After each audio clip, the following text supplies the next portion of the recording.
I said that Charlie's a product of his environment, sort of, in the way that his mum died and everything like that. So everything's kind of gone downhill since his mum died. I think he's someone that is very lost and he needs guidance, but the person that he does get guidance from, that person perhaps doesn't give the best guidance in the play.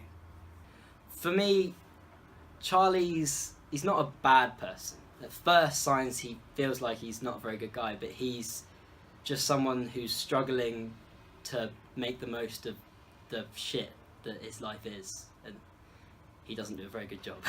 Charlie to me is the product of where I would get to, the point I would get to if slowly I let everything get on top of me and unravel, and if my life spiraled out of control.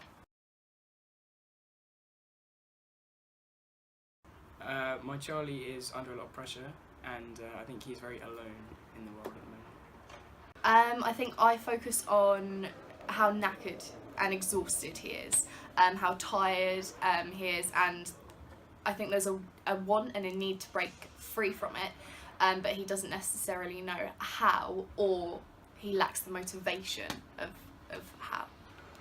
how. Well, we went through the whole script, and for me, Charlie's lost. He's trying his hardest to find his way in the world, and for me, I'm like focusing on the aspects of him, that the emptiness that he feels. He's lost his mum, he's lost everything that's dear to him, and now he's going to lose his identity. I'm like focusing on emptiness. I'm trying to bring a sense of helplessness in and like how he's struggling. He doesn't really like asking for help, and he's only just started to because he's realised how helpless he is.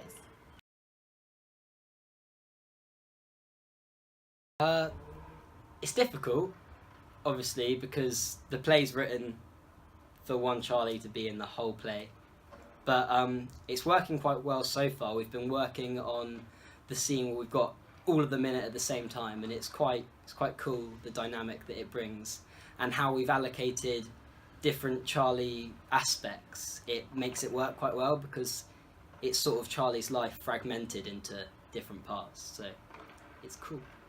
I think it gives us the opportunity to look at the different strains in his personality, and the different effects that depression can have on a person, and how it can gradually over time, you know, what are the different things that change about you.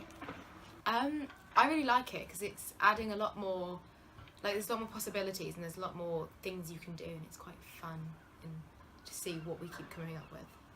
I think it's very creative, and I think if we do it right, it could be very effective, and so far it's being very effective.